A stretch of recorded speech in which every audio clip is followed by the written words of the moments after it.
Ken from Port Aransas has a question about electrical safety. Yeah, he's looking for a test for compromised electrical systems, Tom. Ken writes, 7 years after being built, a tenant of an Austin townhouse I managed said she heard a crackling noise in the walls. I called the fire department, and they were able to contain the damage caused by the wiring in the house. Our insurance company's forensic engineer claimed compromised wiring insulation was the cause. They wound up working that out. But Tom, Ken wants to know what standards exist for performing some kind of dielectric test for compromised systems. It sounds like a lot of big words without a lot of real direction. I don't know if you ever get people that just like to talk with all this forensic, and I'd call a master electrician and electrician out to go ahead and check the wire systems, because I don't know what they're talking about as far as the coating on the wire goes. Mm-hmm. I don't know of any recalls. I don't, but I'm not an electrician either. Maybe there is some, and there's a bad wiring or some stuff that was made bad.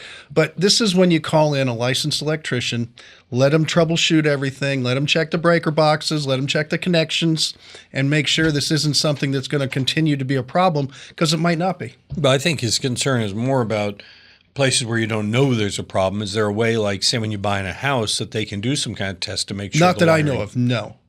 Okay. There's no way to say in the wall behind there, 3 inches over to the left, you got a problem. Okay. You know, they can't check the wiring to see there's no way only to if test there's continuity. If it's not shorted I mean, out. I know they make dielectric equipment for testing components. I just didn't know if they made it for testing wiring in the house. I don't know of anything like that. If it's out there, It's got to be awful new, and that's why you call electricians out, just to check it. But I'm not sure the forensic answer to this was proper. And so without seeing it, though, I'm not going to question too much about it. There was a lot more detail that I cut out, but you said that there was a staple that went through the insulation. Oh, well. The insulation was compromised. It took time to smolder and all this. But, I mean, I sent you the full question, but that's the deal. But there's no way to know that. Again, if it's in the wall, you don't know if there's a staple there unless it's shorting it out. Okay. So you're not going to tear the whole house apart. But as far as being worried about a staple in there, I doubt you're going to have many in there. So not something that I'd say is going to happen in every one of his units. Fair enough.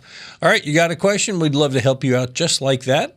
Go ahead and send it to us at HomeShowRadio.com using the Ask Tom form. We'll post your answer just like these videos. Subscribe to our channel, click the bell, and we'll ring yours when we post a new one.